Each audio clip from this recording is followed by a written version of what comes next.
Uy, nasa ngayon, kanina ko pang hindi nakikita eh.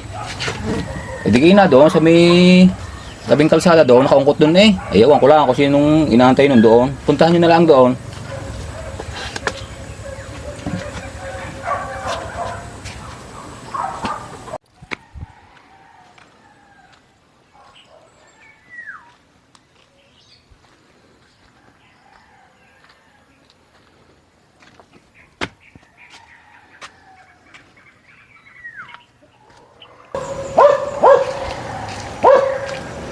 Wala naman din eh, ang kanyang ina, sa kaya nagpunta yun.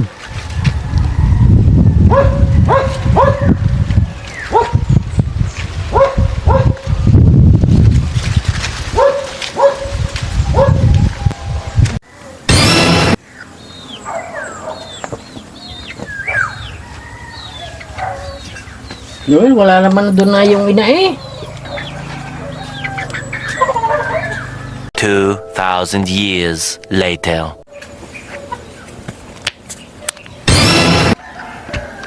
Sa kayo galing inay, dahil pa yun na tatay galta sa inyo. Ala, di ako nakarating ng bayan.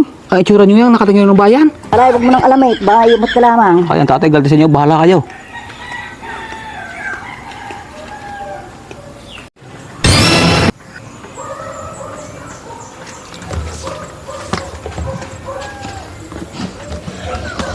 Kanya ina, saan ka gagaling? Kanina ka pang wala eh. Ala, di ako nakarating ng bayan. Ayun ang ginawa mo ron, sa layong yun. Ay, di ako nakaupo dun sa tabindaan. May dumaan magta-tricycle.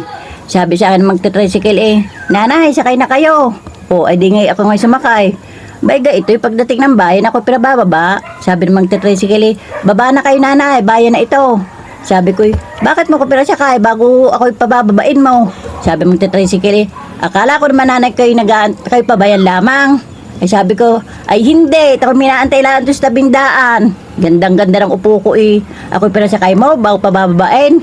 Ibalik mo ako doon sa aking pinagsakayan. Pagkakaulaga mo rin nga. Tek na yan.